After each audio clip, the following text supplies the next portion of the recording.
करिश्मा, रेशमा और मनीषा 3 बहनें हैं। उनका एक भाई भी है, मयंक। मयंक अपनी बहनों को बहुत प्यार करता है, लेकिन मयंक की पत्नी सविता इस मामले में मयंक से बिल्कुल ही अलग है। वो अपनी ननदों का जितना बुरा कर सकती है उतना बुरा करती ही रहती है और अपनी ननदों पर हुक्म भी चलाती है। करिश्मा, करिश्मा, तुमने अभी तक नाश्ता नहीं बनाया? तुम्हारे भैया को ऑफिस जाने में देर हो रही है। हाँ भाभी, बस अभी बनाती हूँ। करिश्मा, तुम ये ढीलापन छोड़ दो। कल को पराए घर जाना है। वहाँ अगर तुम इस तरह से काम करोगी तो लोग क्या कहेंगे कि माँ ने और भाभी ने कुछ सिखाया नहीं। और तुम्हारी दोनों बहनें कहाँ हैं? अब रेशमा मार्केट गई है और मनीषा सो रही है। क्या? सुबह के 8 बज रहे हैं और ये महारानी अभी भी सो रही है? ये कहते हुए सविता अपनी सास दुर्गा देवी के पास जाती है। माँ जी, देख रही हो अपनी बेटियों के तौर तरीके? क्या हुआ बहू, सुबह सुबह क्या कर दिया मेरी बेटियों ने? अरे एक तो अभी अभी उठकर किचन में गई है, दूसरी सुबह सुबह बाहर चली गई और तीसरी अभी तक सो रही है। क्या करूं मैं इन तीनों का, मैं तो परेशान हो गई हूँ।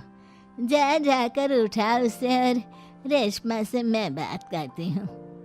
सविता सीधा मनीषा के कमरे में जाती है और उससे कहती है, महारानी जल्दी उठो, सूरज सर पर आ गया है। भाभी थोड़ी देर और सोने दो ना, मैं रात को लेट सोई थी। वो क्या ना, यूनिट टेस्ट चल रहे हैं। शराफत से उठती है या नहीं, या फिर पानी की भरी बाल्टी डालूं तेरे ऊपर? नहीं नहीं भाभी, मुझे बिस्तर में नहीं नहाना, उठती हूँ मैं। मनीषा जल्दी से उठकर बाथरूम में चली जाती है। सभी आराम से बैठकर नाश्ता कर रहे होते कि तभी रेशमा बाजार से हाथ में सामान लिए आ जाती है। रेशमा को देखते ही सविता उस पर बरस पड़ती है। लो, आ गई महारानी। ऐसा भी क्या सामान लाना था जो सुबह आंख मलते ही बाजार की तरफ रवाना हो गई? भाभी, कल आप ही तो चीख रही थी कि घर का सारा सामान मुझे ही लाना पड़ता है, घर में किसी को भी किसी काम से कोई लेना देना नहीं है। अब मैं बाजार जाकर सामान ले आई तो आपको इस बात से भी तकलीफ हो रही है? देख रही हो माँ जी, अपनी बेटी की जुबान कैंची से भी तेज चलती है। और मयंक, आप तो कुछ कहेंगे नहीं अपनी लाडली बहन को। रेशमा, अपनी भाभी से ऐसे बात नहीं करते। चलो माफी मांगो। भैया, मैं क्यों माफी मांगू? आप भाभी से बोलिए ना कि हम पर कम हुक्म चलाया करे। हम इस घर की बेटियां हैं और आपकी पत्नी की ननद है, नौकरानी नहीं। लो कर लो बात। इनकी भलाई के लिए कुछ भी बोलो तो इन्हें बुरा लग जाता है। इस घर में यही इज्जत है मेरी। देख लो माँ जी, आपकी बेटी किस लहजे में मुझसे बात कर रही है। सविता वहां से चली जाती है। मयंक को बहुत गुस्सा आता है, वो भी वहां से चला जाता है। फिर करिश्मा रेशमा को समझाती है। रेशमा, तुम्हें भाभी से माफी मांग लेनी चाहिए थी ना। लेकिन दीदी, मैंने कुछ किया ही नहीं तो मैं माफी क्यों मांगू? हाँ करिश्मा दीदी, रेशमा दीदी जैसे ही घर में आई भाभी ही उन पर चिल्ला रही थी। हाँ, मैं मानती हूँ कि गलती भाभी की थी। मैं तो इसलिए बोल रही हूँ कि भाभी ने माँ को तो पूरी तरह अपने वश में कर लिया है। वो हमारी बात सुनती ही नहीं।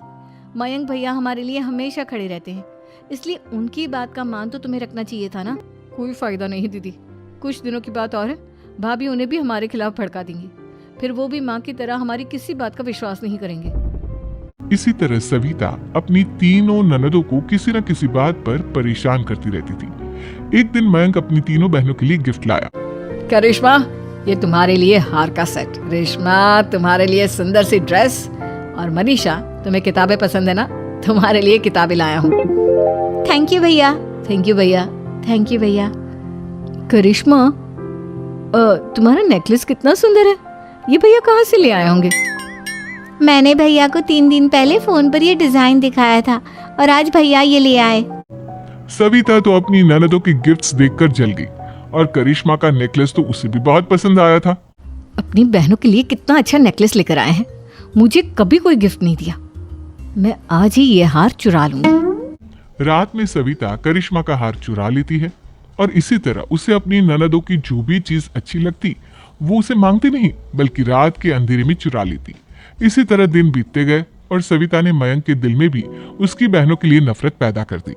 एक दिन मयंक ने करिश्मा और रेशमा के लिए रिश्ता देखा और ये बात उसने घर में सबको बताई। माँ, करिश्मा और रेशमा के लिए बहुत अच्छा रिश्ता आया है। वो लोग कल इन्हें देखने आ रहे हैं। आप और सविता मिलकर सारी तैयारी कर लेना। ये सुनकर करिश्मा और रेशमा खुश हो जाती हैं, लेकिन सविता सोचती है, अगर इन दोनों बहनों की शादी हो गई तो घर और बाहर का काम कौन करेगा? मनीषा तो एक नंबर की कामचोर है, उससे तो किसी बात की उम्मीद लगाना ही बेकार है। मुझे इस शादी को रोकना होगा। अगले दिन सभी लड़के वालों के स्वागत की तैयारी करने में लगे होते हैं। तभी मयंक अपनी बहनों से आकर कहता है, तैयार हो गई तुम दोनों?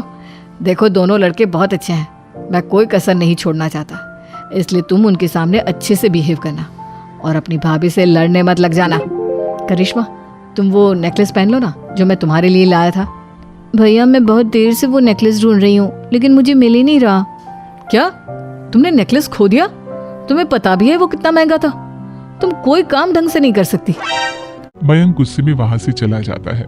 थोड़ी देर बाद लड़के वाले भी आ जाते हैं। वो दोनों बहनों को पसंद कर लेते हैं और रिश्ता पक्का हो जाता है। लेकिन सविता के दिमाग में तो कुछ और ही खिचड़ी पक रही थी।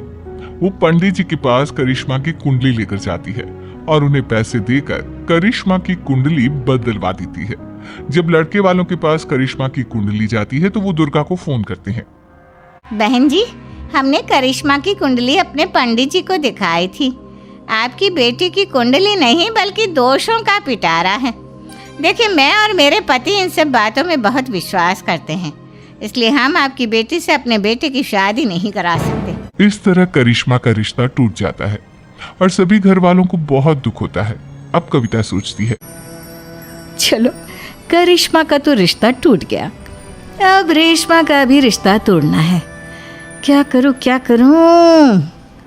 अब सविता आवाज बदलकर किसी अननोन नंबर से रेशमा के होने वाले ससुराल में फोन करती है।